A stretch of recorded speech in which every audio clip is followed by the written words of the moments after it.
Hello and welcome to everyone. Today our guest is MMA fighter Danielle Wynn. Danielle, thank you so much for accepting the invitation. What can you say in general about your achievements, your titles, your fights? What is it in general? Yeah, in general, in short lines, then we will go with specific questions. Basically, I just like to fight. I started a few years ago, and it's just gone, just taking my life over ever since. It's all I ever do now. Just go to the gym, eat right, and be ready for fights. Outstanding, really great.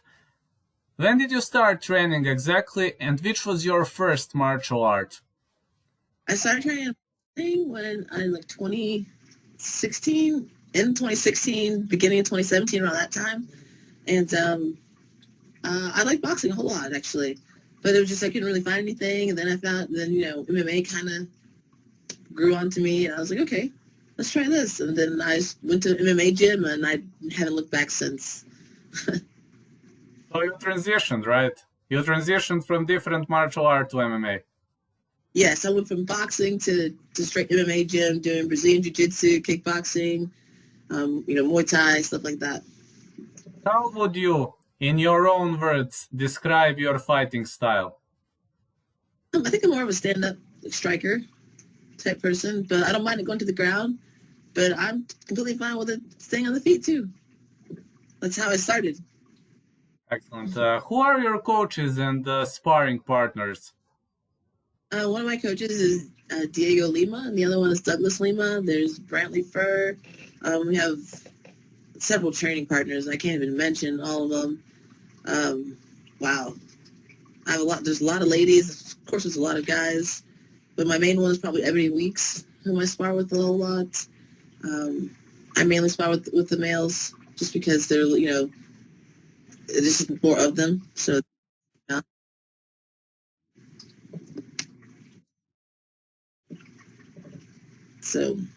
But yeah, that's pretty much what it is for me. Well, how does it feel like to train with the Lima brothers? Is there something they're better at? It's really cool because there's a nice little aura because they're already making it. They're already doing the thing you want to do. So it's a nice, like aura, like a feeling. It's good. I like it. I'm glad I switched gyms. Excellent. What can you say about your first amateur fight? How did you feel heading into your first amateur fight? How did it happen?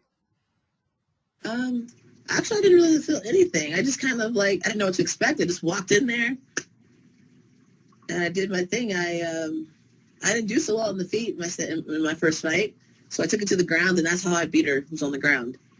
But yeah, I didn't really feel anything. I wasn't really nervous because it was there's a ref right there. It'll stop if anything happens. So I just went in there and just took her to the ground. Well, she took me to the ground, but just did it backwards, and I ended up on top, and I just stayed there. Many fighters I interviewed are saying that they were very, very nervous heading into their first fight. So in your case, you were pretty much calm, right? Calm, relaxed. Oh yeah, that's how I usually am. I'm not a very anxious person. I'm not a very nervous type person. I'm very just low key, just cool. I don't freak out about things. What's the toughest amateur opponent for you? The toughest amateur opponent? All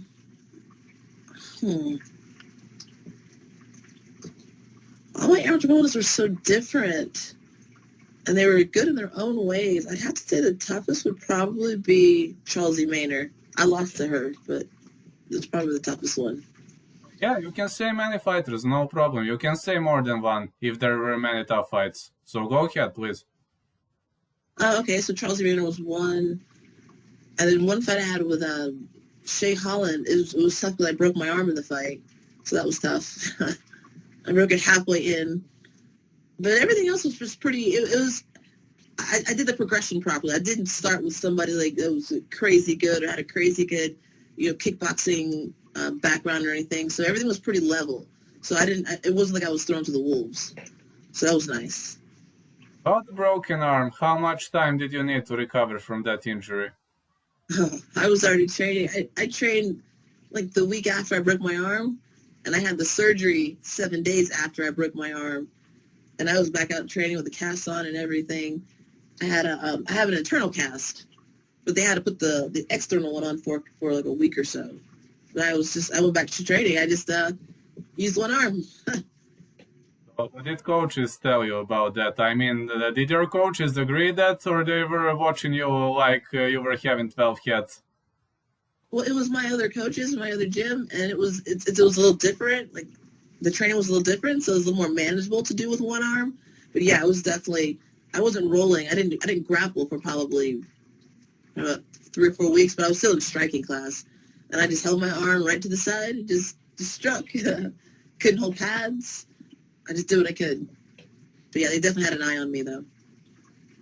Did different one arm training sessions improve your ability to strike harder with your injured arm?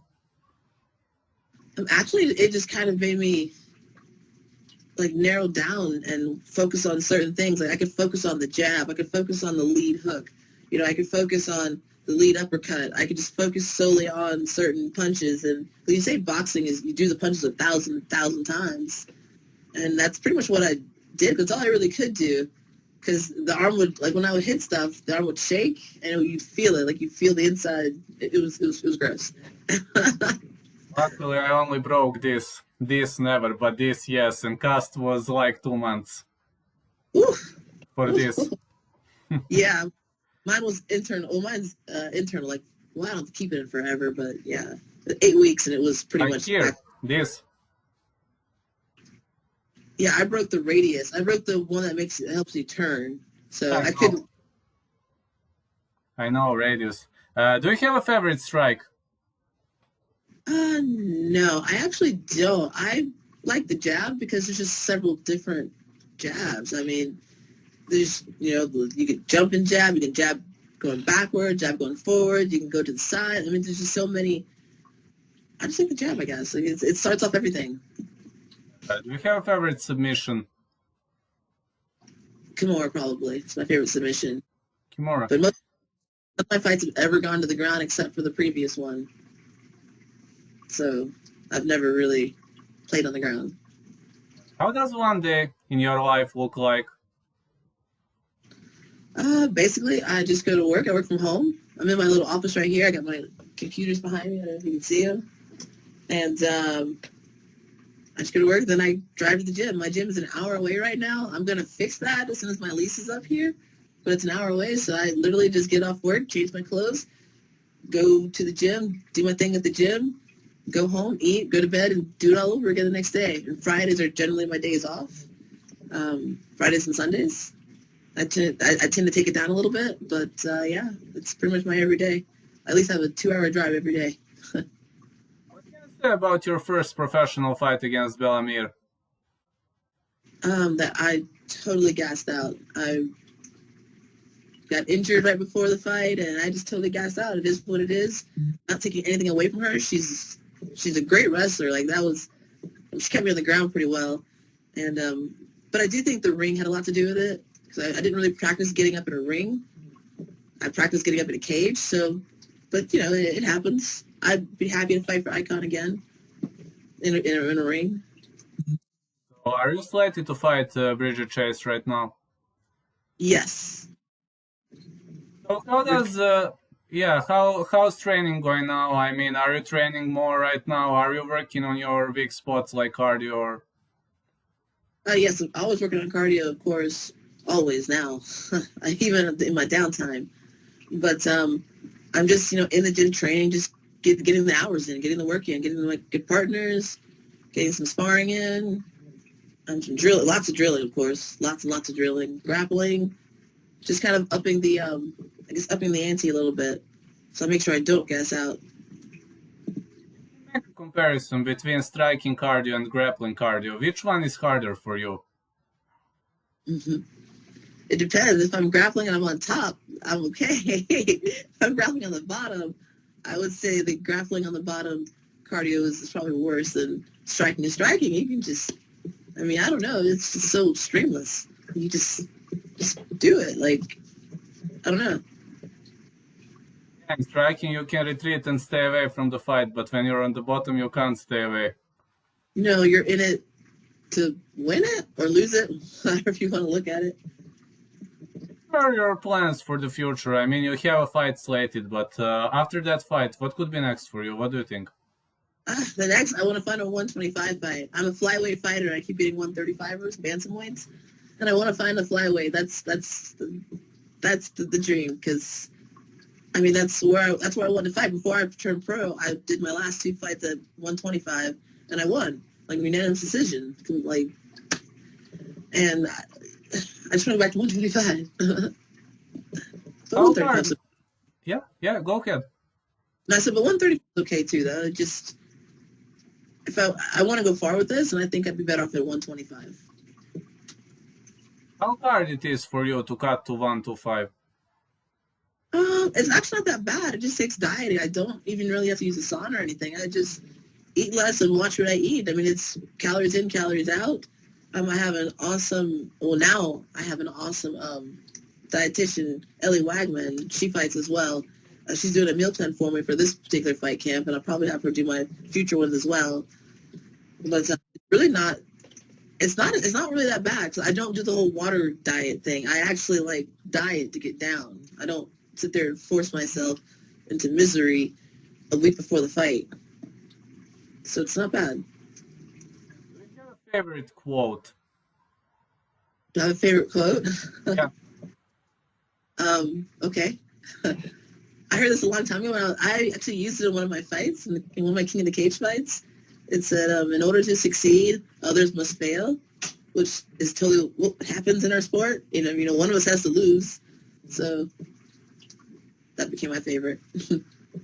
Yeah, in MMA, you can only win or lose. Draws are very rare. Right. Yeah. Would you like to add something to the interview, or is there something maybe we missed to say? No, that's perfect. I mean, I'm looking forward to this fight. It's a cool card. It's a cool place it's going to be in. I think it'd be great. So much for the interview. And I will put it to uploading. Either it's gonna be a few hours later, or maybe tomorrow. I will check my schedule, but I will send you a link. Okay? Just send me the message, and I'll post it on my page and stuff. All right. Thank you so much, Daniel. Have a great day. Thank you. You too. See you later. Yeah.